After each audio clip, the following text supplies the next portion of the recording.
Dozens of protesters gathered around the world, including in Sharm el-Sheikh, where the UN climate conference is taking place, calling for a concrete outcome from the 2 weeks of meetings that was described as a big disappointment. Protesters' disappointment was also shared by other countries and experts, expressing dissatisfaction on Friday with a second draft of the COP27 decision text.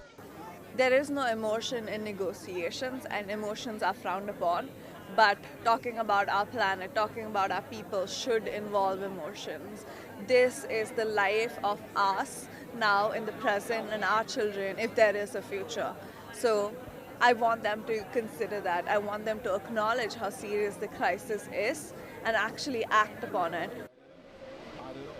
European Union proposal that kept hopes of progress alive on the summit's final scheduled day, which was based on the idea of financially assisting countries devastated by climate-related disasters, was unclear.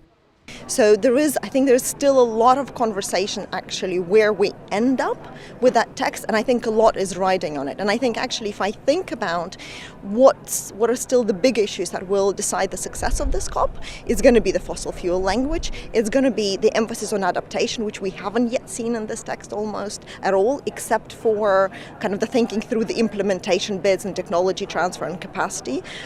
It'll be the loss and damage discussion as well. So I think it's those three that we're looking for.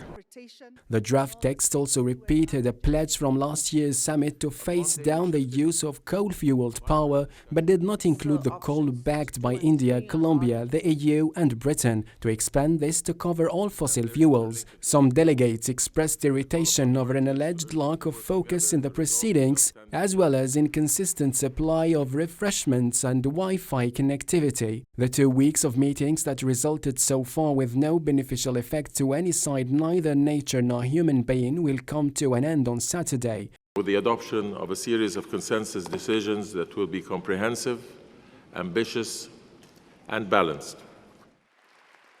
UN climate talks have been extended by a day in an effort to break deadlock as nations tussle over funding for developing countries battered by weather disasters and ambition on curbing global warming.